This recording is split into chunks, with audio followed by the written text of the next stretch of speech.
And we're live. Welcome back, everybody, to a new episode of the Wheelie Podcast. I'm your host, Mike Atoll, and I'm joined again by Lectric Seth Weintraub. How's it going, Seth? I'm good.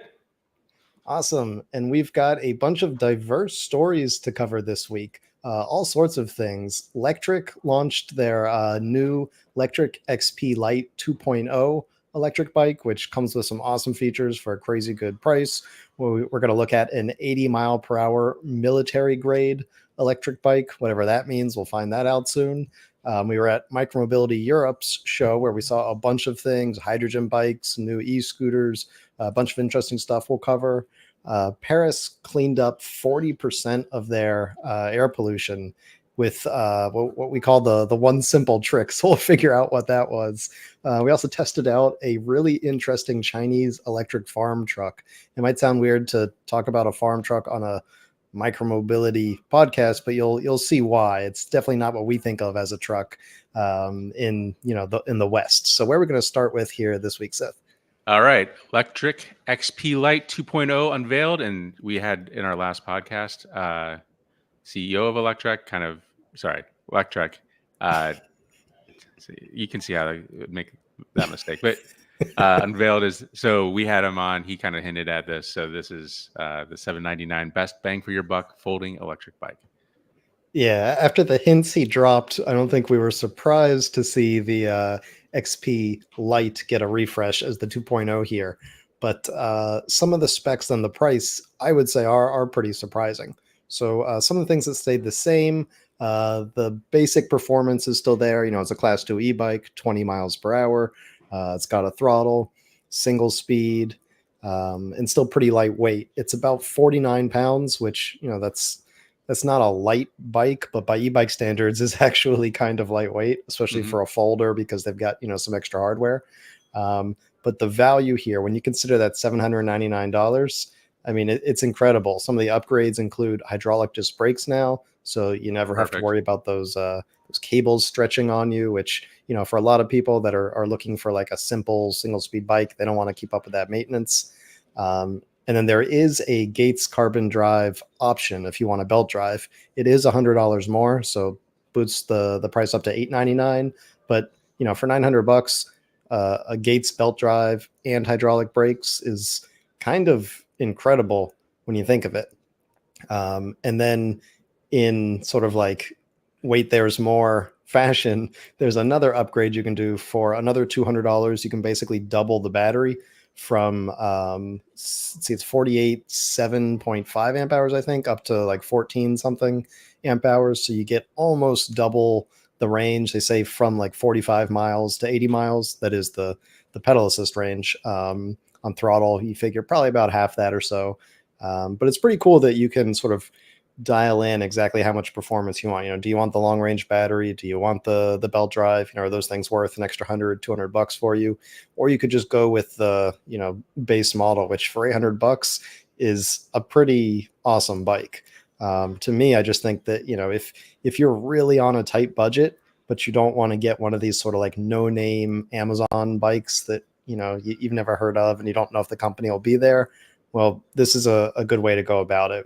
We know the company's been around for 5 years or so. They just celebrated their 5-year anniversary. That's why we had their CEO Levi on last episode. And so there's some pretty good confidence in knowing that they're going to be around for the long haul. What do you think of this bike, Seth? I love it. Is the color stuff new as well? I don't know if they had all 5 of those colors before. The sort of, I don't know what you call that, periwinkle, like the light purple, yeah. Lavender. I don't know what periwinkle is now that I think of it. It's a crayon I used to have. Okay, so the light purple one is the new color for this year. Yeah, I mean, I think that's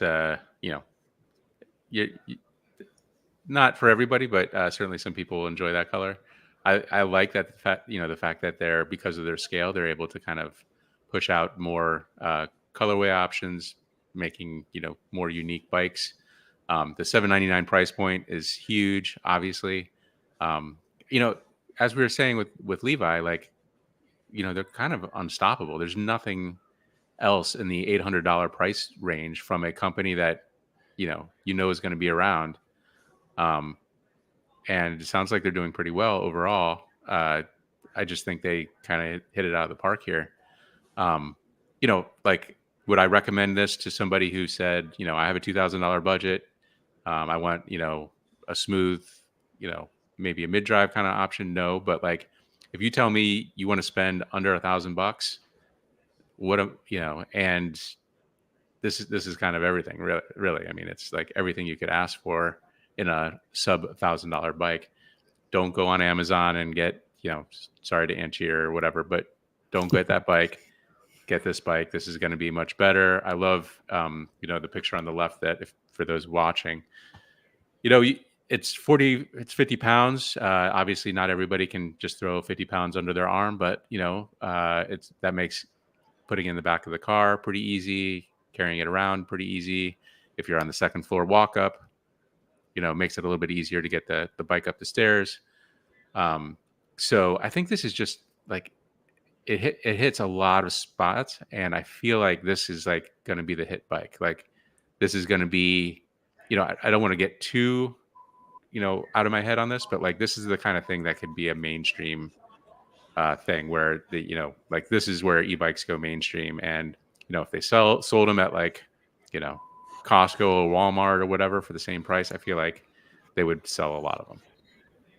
Yeah, and I think you made a good point there that, this is not like the bike for someone who wants a $2,000 bike. Like, I like to describe Lectric's bikes as good, not great. They're Mm-hmm. they're very good at what they do, but they're not, high end parts. If anything, the Gates belt drive, like, it almost seems odd to have it on a bike like this, because you normally associate it on higher tier Yeah, and bikes. only for But 100 premium too.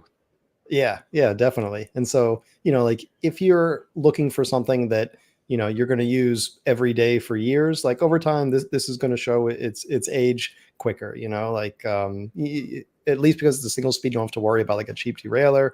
But this doesn't have suspension, the parts are not like top shelf parts.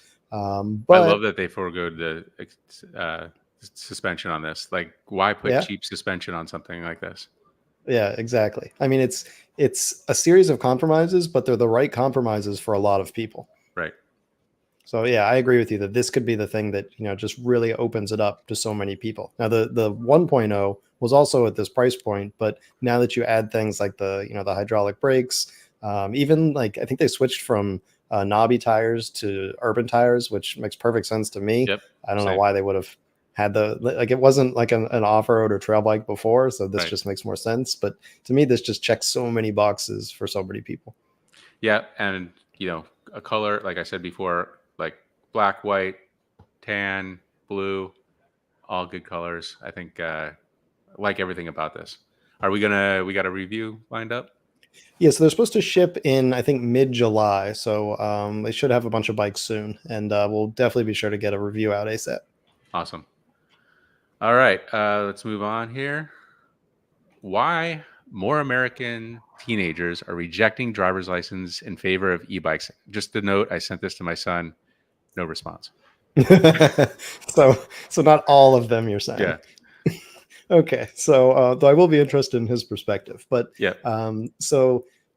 this actually started from a story in the Wall Street Journal, where the journalist was interviewing a lot of parents who are basically saying, ever since my kid got an e-bike, like, I don't have to drive them to soccer practice, I don't have to drive them to school, I don't have to take them everywhere. But as the more and more I dug into this, the more I found that we're seeing a 20-year decline in the rate of teenagers getting driver's license at like driver's license age. It's not necessarily that fewer people are getting them, but they're delaying them longer and longer. And when you start to look at how many teenagers, especially in like all-weather riding areas like California, are riding e-bikes, you start to see what could be a big cause for this trend. There's just a level of independence that we didn't have at that age. Like, I remember being 16 and getting a license and being like, wow, like, I can go where I want now, and but Hmm. that kind of transportation independence is now available to teens, when you're 13, 14, 15 years old, that we used to have to wait until 16 and, borrow your parents' car to be able to have. And Right. I think it's an incredible thing. Now, there is, of course, a double-edged sword here. There's a big safety component to this, and I think it is important that if teenagers are going to be riding e-bikes, especially on the road and not just in bike lanes, that they need to understand not just like common sense rules, but actually the rules of the road, like road law, because there's a lot going on out there. There's right of way. There's a lot of nuance that teenagers need to understand, and so there's starting to be more of these like driver's ed for cyclist type courses. Some of Mhm. them that are even really designed for young riders. We linked to one in the article if you guys want to check that out. Some of them are free, some of them are paid. But I think that's a really good recommendation if you're going to have your teenager on an e-bike and they have not had driver's ed, because you're sharing the road with vehicles. You are effectively another vehicle on the road, and so that stuff's important. But even though there's safety concerns to this, I think the independence and the ability for teenagers to sort of like start their independent lives earlier is just such an incredible thing. So I'm definitely for it as long as it's done responsibly. But then again, I'm not a parent of a teenager, so I'm more curious what a parent of a teenager thinks. Yeah. So, to get real, my son had a little bit of a wreck on a Talaria XXX that Oh. was uh, a- at one point it was cut to go 50, but it was reattached to go back to 30. It thankfully it was a small accident and just involved some bruising. But it did kind of bring home the idea of like, oh, these things are could be dangerous and could be the worst thing could kind of happen as a parent. You don't want to see anything like that. So I definitely understand the safety concern issue. Obviously, infrastructure would be helpful in these areas. Keeping bike speeds below 30 miles per hour, speed kills. So we want to keep all the safety things that we can put in place, but at the same time, like, I remember when I was 16, I didn't really go that far when I was in a car. I would go to the mall, I would go to the store, I would go to my friend's house. I wasn't going on like road trips. So I really kind of imagine like a kid's like, all right, I take my e-bike everywhere. What do I need a car for? Like, what do I need this big hulking thing for when I already go everywhere I want to go in my e-bike? I'm not going to, road trip to the next big city or whatever. That comes along in college and whatever. But for the most part, high schoolers kind of want to hang around their high school. So maybe this is a better first step than, getting a big hulking death machine for every 16-year-old out there. Also, I don't know how you were at 16, but my brain was not formed. Like, I was prefrontal cortex was basically the same as a frog. So Samesies.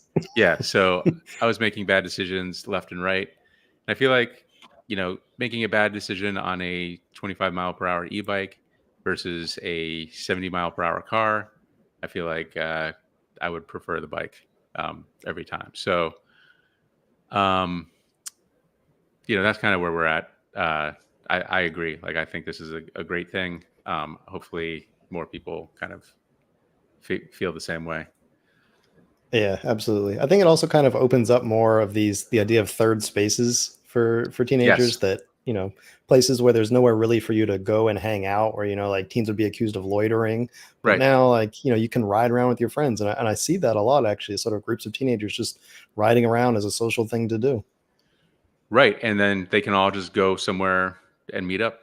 They have obviously communication devices, so they can say, "Hey, let's all just go meet out in the field over here and not cause any trouble And not do illegal drugs. and not do anything illegal or underage." All right. Let's move on. So the opposite end of the spectrum, new 80 mile per hour military electric bike unveiled as e-bike maker opens defense division. This one is surprising from a number of ways. So there's this company called High Power Cycles. They're based, I think, out of LA, if I'm not mistaken, but they've been around for, I don't know, like a decade and a half. Like they're one of the early electric bike companies in the US. They're kind of smaller numbers because they make some more wild, like, niche high power bikes, obviously. But they opened what they call HPC Defense, which is like their defense division, quote unquote. And they started making these seriously high power electric bikes that apparently they won't just sell to the public. You have to have like some sort of either, like police or security or military, some reason to need this ridiculously not legal on public streets type of high speed bicycle. This one specifically is said to go up to 80 miles per hour. And what I find perhaps most interesting about it is it has this special German gearing setup on it that actually allows it to pedal up to about 50. Like you can actually provide some reasonable input at those higher speeds, and you're not just kind of like ghost pedaling. Right. Um, Now, look, on sort of this idea of military e-bikes, like I definitely think there is something there. Um, it's not even like my opinion. We've seen it happen in Ukraine in multiple occasions where the Ukrainian military has used electric bikes for either carrying anti-armor rockets or for sniper teams. Basically, cases where you'd want to get a few soldiers into an area fairly unnoticed, be able to operate some sort of mission, whether it's taking out a tank, inserting snipers, and then get them back out quickly and fairly quietly. The kind of things that armies have used dirt bikes for before, but now you don't have the heat signature of an engine that you could spot on a drone. You don't have the sound of an approaching engine, that sort of thing. So like it's not as crazy as it sounds. Like military e-bikes, bicycles have been used for military purposes for 100 years or more. So there is precedent here. This one specifically is kind of crazy just in the design, and if anything, like at 80 miles an hour, we all recognize that it's really a motorcycle, right? Like I guess if you ran out of battery and you needed to, you could pedal it out, especially with that fancy gearing. It probably is more easy to pedal than a lot of these, basically motorcycle electric bikes. But for all intents and purposes, I think it's pretty much an electric motorcycle. I don't know. What are your thoughts, Seth? I mean, it looks like a bike. I guess electric um, allows you to kind of have one foot in both worlds. A good example of that is like Luna Cycles makes this thing called the X2, um, where they take a typical Bafang motor and they kind of overclock it. And it looks like a normal mountain bike, but you can get it up to 35, 40 miles per hour pretty easily. Obviously, that's not nearly as crazy as this one, but um, it's just like one of those things where like you can actually go, street speed with a bike that looks like a normal mountain bike. And this is obviously a little bit more, but it's just it's just kind of shows what you can do with electric powertrains. Like you can have it look like a regular, street bike. I mean, obviously, this is, if I saw this, I would know that this is a fast bike, but I don't think I would guess that it goes 80 miles per hour. I would imagine it's, a 40, 50 mile per hour bike. So, Yeah, exactly. I don't know. I know that these are coming. It makes perfect sense. The military should definitely get involved with this kind of stuff. It's cleaner, it's better for the environment, all the other stuff. So, it makes sense on a ton of levels. I expect to see a ton more of it. Also, it's kind of funny that like to make it military or police, they put red and blue lights on it and a camouflage like sticker. Like, which one do you want us to leave on it? Right. Yeah. So I don't know. Good stuff all around there. Let's move on. This one was interesting to me. Hydrogen bicycles, new e-scooters, and more. The coolest stuff I saw at Micromobility Europe 2024. Yeah, so this is an annual show. There's actually one in Europe and one in the US each year. And it's really kind of more industry focused, I would say, as opposed to some of the bike shows that are more like consumer and industry facing. Mm-hmm. This year it was a little bit smaller, probably representative of the tougher e-bike market in general this year, but there were still a lot of interesting things to see at the show. So I was there in Amsterdam. I actually hosted one of the panels, but I got to spend a lot of time on the floor. And so we let off with that hydrogen bike, which we'll get to. I actually wrote an entire post on that one as well. But that was just fascinating because it uses bottles of hydrogen that you can essentially create in your home. With what they had was a little hydrogen generator about the size of like a laser printer, and you could fill your own bottles of hydrogen. And the bike has a fuel cell, and it looks like an electric bike, but it's there's no battery. It's powered by this fuel cell converting hydrogen to electricity. So I don't know that it's going to be a commercially viable option. They're really aiming more for like sharing companies, that sort of thing. But it's interesting to see the technology out there. But I mean, that was just one of like dozens of sort of interesting things at this show. All over the place, there was lots of new technology. Oh, they were seeing the hydrogen tank and that the generator there. So you pop your bottle in, and it takes like 5 hours to fill it up with hydrogen. Um, and things like the size of like a carry-on trolley on an airplane or something like that. So neat that it exists. I've never had the chance to ride a hydrogen powered bike before. It rides like any other e-bike, which I guess is kind of the point. Like it doesn't Yep. matter if it's got a battery or anything else in it. The whole point is it's just meant to be a bike. But neat that the technology exists. Let's see, but some of the other things, that Bow scooter was there. If you scroll up a bit, there's that like kind of cybery looking electric scooter. This one. A little no, that one's so this one's actually cool too. So this is the super fast scooter. It's still a prototype. This one's kind of cyber trucky looking. Yeah. Um, this is designed by an MIT grad, which is probably why it kind of looks like an engineering project. But his goal was to make a really portable scooter that could also give him performance kind of like his motorcycles. Hmm. And so it goes about 40 miles an hour, which is pretty darn fast. Yeah. But it folds to fit into a golf bag. That's like a golf club bag there. And it uses like power tool batteries, so that you could take it on a plane, because you can carry, power tool batteries that are under 100 watt hours each on pretty much any, domestic or international flight. How So many that, does it hold or require? I think it can use between 2 to 6. He had 2 on it there, but I think the Okay. goal is to let it fit many. Right. Um, there's another scooter that's also silver, a little further up, like super round and interesting looking. That one's called Bow, and they just started deliveries. And to me, this is a really cool scooter. It actually won the startup award there. And one of the things I like about it is that it does not fold. And so while you do sacrifice portability, it makes it more rigid because you don't have that joint there Yep. that you have to reinforce and gets kind of clunky. The other thing is that it has a built-in steering stabilizer, which, for one thing, that's why you see it's like pointed straight right now and the bars aren't turned, because it'll always just like stand there straight like that. But also while you're riding, you'll never get that like tank slapper situation where the bars start like flying around. And it's just an extra safety feature to have that built-in steering damper. So a pretty cool scooter.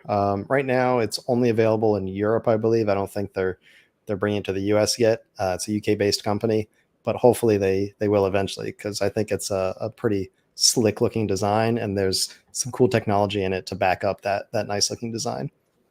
Cool. This What is else should we talk about? Cowboy's new e-bike. It's called the Cowboy Cross. Mhm. It's from that Belgian company. The cool thing about this one is that they call it kind of like an all-road bike. It's not really meant for off-roading, but it definitely would be good for cobblestones, brick pavers, that sort of thing. It's got an inverted front suspension fork. Not a ton of travel, but again, for like potholes, that sort of thing, pretty good. It also has a suspension seat post, which again, not super long travel, but it felt pretty nice. And so I was riding around on bricks and pavers, and as far as like a city bike goes, it was super comfortable. And then add into that, it has a crazy responsive torque sensor. Like you don't have to push very hard on that pedal at all, and it'll just start rolling on you. So What's like, the motor? well, it's European, so it's probably 250 labeled. It felt quite powerful though, so I'm guessing you're probably talking like between 5 to 700 peak watts, five to But seven but hundred. what's the maker? Oh, I'm not sure. I don't think I don't think they announced it. If they did, then I don't recall off the top of my head. Um, but it's just like a fairly small diameter geared hub motor. Okay. But yeah, like rides just like super nicely, very intuitive pedaling. Does not have a throttle because it is a European e-bike.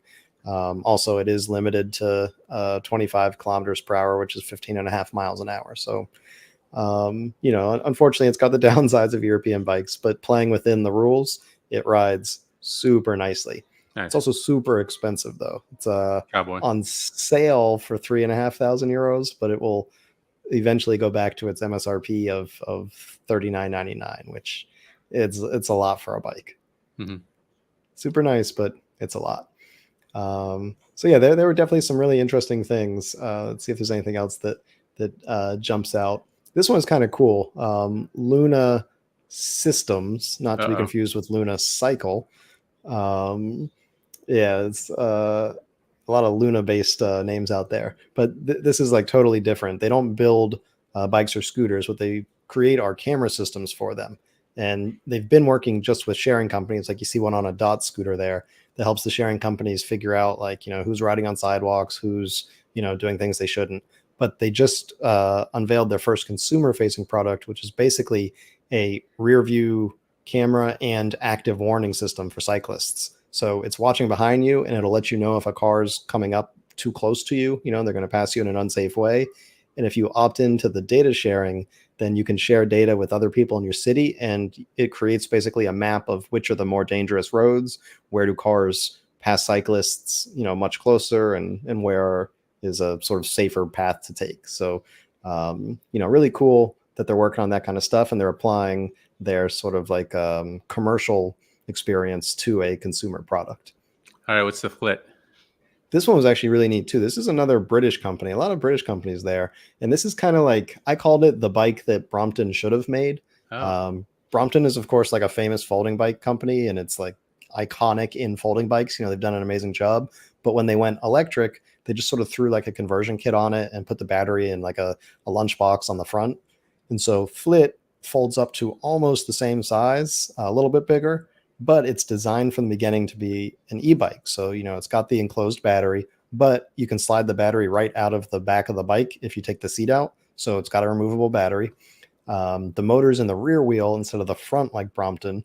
And so you can basically deliver all your power at once. And this one was also surprisingly peppy off the line, as opposed to Brompton, which has that front hub motor.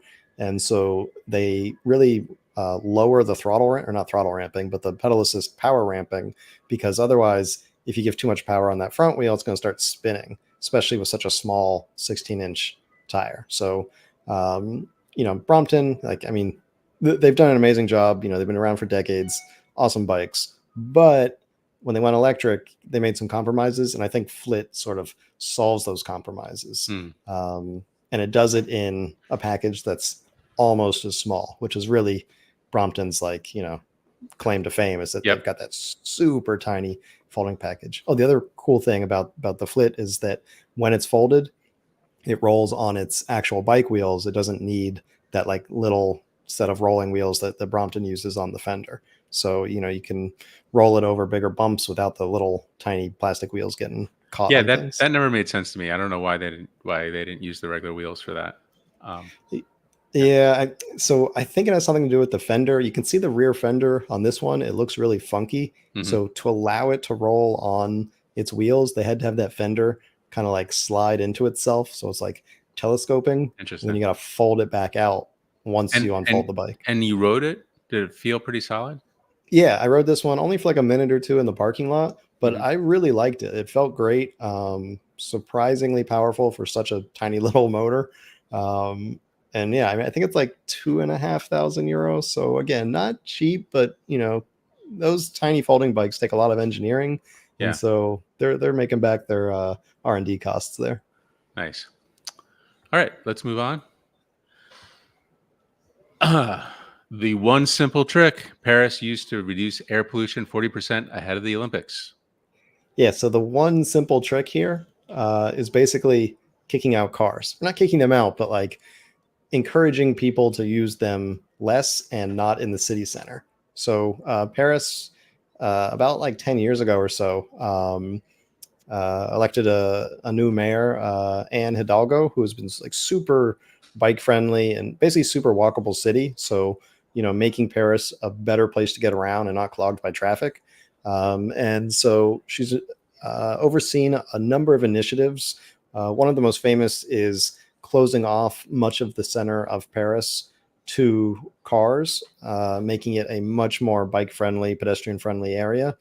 We've seen that on many streets and small areas of a lot of cities, but Paris has done it over a big swath of the city center.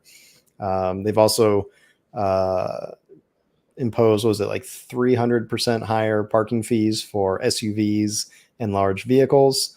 There have been some what I would call missteps, like when they banned shared scooters, though there are a number of arguments against the mess of shared scooters all over a city. So I get it, but generally speaking, Paris has done an incredible job of making the city more people focused and less car focused. So that means encouraging a lot of this personal transportation like bikes and scooters and walking.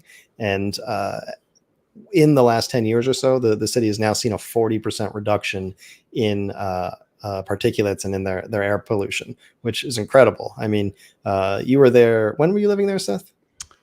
Uh, whew, it's been a while. Uh, what did I say, about a decade ago? All right. So that's about when they started a lot of these initiatives. So Right. have you noticed when you've been back any difference in the air quality or in the city itself? I think so. Yeah, I think I definitely could notice it. And by the way, I'm going for the Olympics with my two boys at the beginning of August. So I'm going to be there. If anybody wants to send me some micromobility vehicles, it sounds like the train is going to be a mess, and the subways and the buses are all going to be a mess because of the Olympics. So micromobility, that might be the way to go. So, but yeah, I think Paris has done an incredible job and continues. Like, they keep doing more things. Like, there used to be a road along the Seine, and you're like, why would you put a road, along the river? And they turned it into like the Paris Plage, which means the Paris beach. And they do all kinds of cool stuff like that, especially in the summer, which is super nice. And it just, like, Paris is a great place to walk around, bike around, whatever. Like, just get rid of the cars. Yeah, it's like it's a shame to watch it all go by through a window. Right. Like of all the cities to not experience, Yeah, that would not be the one to give up. for You know, sure. you should.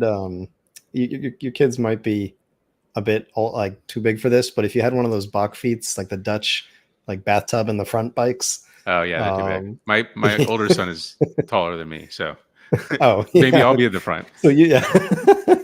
Okay, so probably three different bikes would be the way to go there. Yeah, for sure. Yeah, I'm Um, sure we can find you something. yeah, or scooters or whatever kind of fun little vehicles. Um, When's the Olympics? it's the end of July, beginning of August, and we'll be Okay. there. We leave July 31st, and we'll be there till August 20th. Staying with a great friend of mine.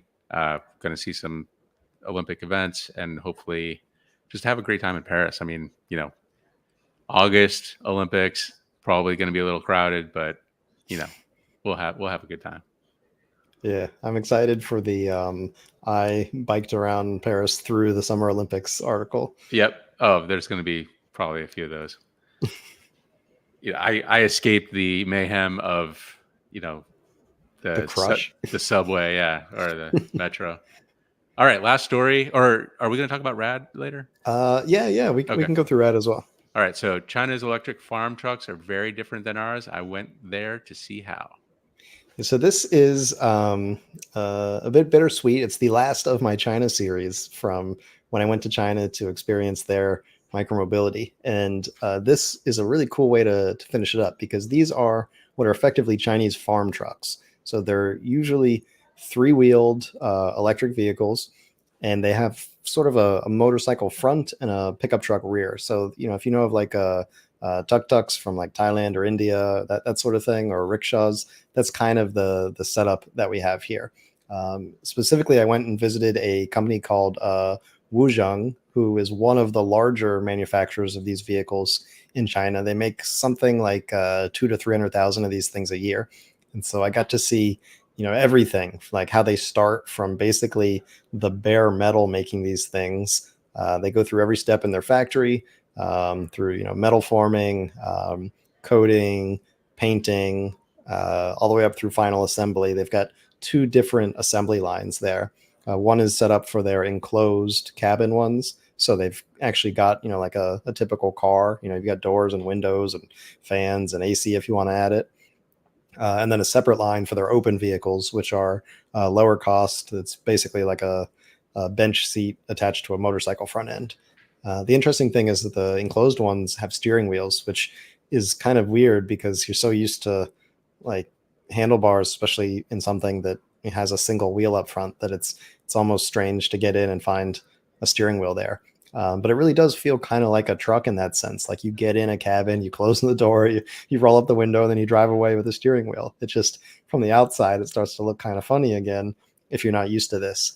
But I mean, that's, I think, is the take home message, that like for us, this seems foreign. It seems strange. To some people, it might seem silly, but this is like the go-to utility vehicle in China. You see them literally everywhere, and they have a lot of advantages. There you can see the side gates fold down in addition to the tailgate, which means you've got a flatbed truck, which you definitely can't do that with an American pickup truck, right? Mhm. Also, the bed is much lower. So like my sister has a truck, and sometimes like I'll borrow it, I'll put bikes in the back, but the bed is so high that like it's tough to lift a bike up into it. Especially e-bikes, yeah. Yeah, but this, I mean, the bed is very low, so you're not, picking up something heavy and trying to bring it up to chest height, which is really nice. You can see those heavy lead acid batteries there. Between that and the motor, you've got a super, super low center of gravity. So I think a lot of people see this and they think, oh, well, that's going to tip over. I But was you'd thinking have that. to, yeah, you'd have to hit a hairpin turn at probably faster than these things go to get that much weight at axle height to get it to flip. Yeah. Like, I don't know if you ever saw from like 15 years ago, there was this low volume manufacturing electric car called the Tango. It was like 2.5 feet wide or something. It looked hilarious. It was like the height of a normal car, but like super narrow. But they said it had a better rollover than like a Porsche 911 because the batteries were so low, basically Oh, axle interesting. height. So yeah, like I mean, I owned one of these actually until like a month ago. It got stolen, unfortunately, and so What? like I know, yeah, it was super annoying. That's a story for another day. All right. But yeah, but like so I've ridden these a lot, and I rode the Wuzhong ones as well, and yeah, like they do not feel like they're going to tip over. Maybe if you loaded them super high with heavy Mhm. stuff, that's going to change things. But generally, they're loaded with like farm material. You got a bunch of hay in the back, or I've seen them transporting drinks. So, you got a bunch of heavy drinks that are on this low bed. And so stability isn't the issue that admittedly it looks like it would be. Yeah, when I first saw the steering wheel version, I was thinking of this Jeremy Clarkson video where he had a three-wheeler, with one wheel up front, and he was pretending like, "Hey, I'm just going to take it for a drive," and then he would roll over, and then they pushed it back over, and then he'd be like, "All right, well, I'm going to go again," and then just roll over again. It was pretty funny. I'm not a big fan of that guy or show, but that particular thing was pretty funny. Yeah, I think it would be nice to, be able to take some of these things or get some of these in the U.S. and kind of try them out and say, well, why don't we do something like this? Why don't we, obviously these look a little bit, I want to say foreign to us, but like it seems like they are quite capable, especially for like, I want to say like college campuses and stuff like that. I feel like that they would be great products and obviously very inexpensive and green because of the um, the battery aspect, and obviously probably not recommending lead acid batteries there. All Yeah, right, so we have one more story. Let's get to here real quick. Oops, we got. it should only be like a couple hours back in the feed. Yeah, I'm looking here. Rad Power Bikes announces response to China tariffs and rising e-bike prices. Yeah, so if you're not familiar, in the last couple days, the current exclusion for imported electric bikes from China for the 25% tariffs expired. So what that means is that the 25% tariff that was first implemented by the Trump administration and has continued under the Biden administration is now back into play. So we're again looking at more expensive e-bikes imported from China, and it's once again sending ripples through the industry. Rad Power Bikes, as one of the largest e-bike companies in the U.S., is often sort of like a trend sender or a signal sender in the industry, and so Rad just sent out their statement on how this is going to impact their pricing. And unfortunately, as you could probably guess, it means more expensive e-bikes. Not all of them, not across the board, but Rad did say that they're going to have to increase prices by between $100 to $200 on several of their models. And I went through and I looked at the details, and it seems like almost all of the increases are 200, and one or two have a $100 increase. I think the Rad Trike has only 100, but several of the models, the Rad Runner 3 Plus and things like that, have $200 price increases. The company had decreased prices a little bit like 6 months ago or so, so we're kind of like getting back to sort of original higher pricing at Rad. But a number of their bikes are unchanged as well. I don't know if that reflects perhaps they had more stock of those already, and so they're not as worried about these increased import prices, or maybe they're not bringing in those for several months, so they're not going to be hit by pretty immediate import prices. All this is kind of speculation because we don't know exactly what goes into their pricing decisions. Obviously, it's a private company, but we do know that about half of their models now are looking at mostly a $200 price increase with $100 on one or two. And they're trying to pitch this as well, saying like, yes, we do have this price increase, but we're going to stick to like our other principles. We're going to keep doing our like 7-day a week chat support. I don't think they offer phone support anymore. We're going to continue offering our 2-year warranty. And they kind of went down all their other advantages, which is fair to say that they do have a lot of other added value. But that price increase is the thing that most people are going to see. And obviously, when there's so many bikes out there, price is the thing that really makes the deciding factor for so many people. Yeah. When we talked to Mike not too long ago, the founder, no longer CEO, but founder, I feel like I remember him saying something about moving some production to Vietnam or something like that. Was that something? Yeah, so to be honest, I'm not sure how much production is, what the breakdown is. I do believe they've already been producing in Vietnam for a while, and I don't think that's the only other country. I think they work with factories in a few different countries, and actually, I'm seeing that more and more. Vietnam specifically is the one that I keep seeing many e-bike companies setting up sort of satellite factories in. Yeah. I mean, if you And look at the map and you go like Shenzhen to like the nearest like border, it's like Vietnam is the closest. So they're probably just like putting the factory on on the back of a truck and just like get it across the border and start ramping it up again. That's what I imagine. I have no insight into that at all, but yeah, it makes sense because I've seen it over and over. Companies opening up Vietnam factories, and from what I've seen, these aren't like put the last bolt in Vietnam and send it on its way. Like they're kind of like copy paste factories of right. what they've set up in China. So it seems like companies are really investing there. Now, Rad, it seems like probably doesn't have their own dedicated factories like most companies. They use contract manufacturing, so they're probably looking at manufacturers in China that have other factories set up in Vietnam or Thailand or Taiwan or other places as well. But obviously, with no uh, current estimate for when a new tariff exclusion could be implemented, or even any guarantee that it will be, companies are looking at these other alternatives. That's good to hear. People are working with the current situation and making some changes. Obviously, we don't like to see prices go up, but makes perfect sense. Yeah, absolutely. And it's interesting because this comes at a time like right after Lectric released that the XP Lite 2.0. So like, Yeah.